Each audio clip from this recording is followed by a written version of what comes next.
I don't know about you, but sometimes I wake up and I'm like, why are there so many problems in my life? Like, I feel like I woke up, I had a great plan for today, everything was stacked to be amazing, and then as soon as I wake up, it's just like problem. Sometimes they're like funny delays like traffic on the way to dropping my kids off to school. Sometimes they're really intense, life-altering, really challenging problems. Whatever you're facing today, I have some encouragement for you from 1 Peter 4. It says this, "Dear friends, do not be surprised at the fiery ordeal that has come on you to test you, as though something strange were happening to you. But rejoice, inasmuch as you participate in the suffering of Christ, so that you may be overjoyed when his glory is revealed." Now, I joke about the traffic. I think the biblical author here, Peter, he's not talking about traffic, right, as the fiery ordeal that you are undergoing.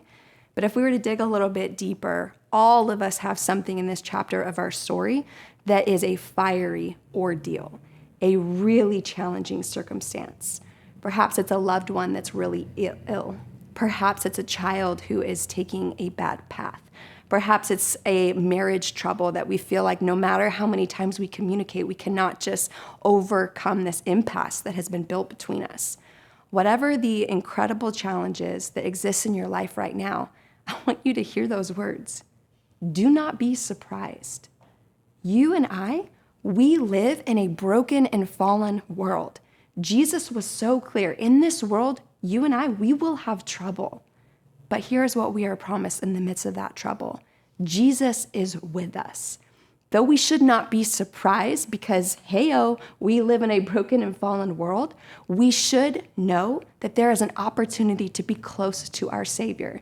Jesus himself came down and entered our story so that you and I would know we do not walk this path alone. We are not working on our marriage alone. We are not chasing after our child alone. We are not comforting our loved one who is suffering alone. Jesus is with us. Take a moment today and realize the story that you are in. There was a good world created by a good God. It has gone terribly wrong, but the Savior himself has entered into the story, has promised redemption eventually, and has started that redemption now. And the number one way you and I get to experience that redemption today is by accessing the presence of God in the midst of our hard story. So don't go through the fiery ordeal that you're facing alone. Don't just accept it as this crazy thing and you just hope tomorrow's going to get better.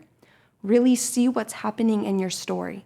Bring it to Jesus and ask him to be with you in the midst of it and help you through it. I hope that's encouraging to you.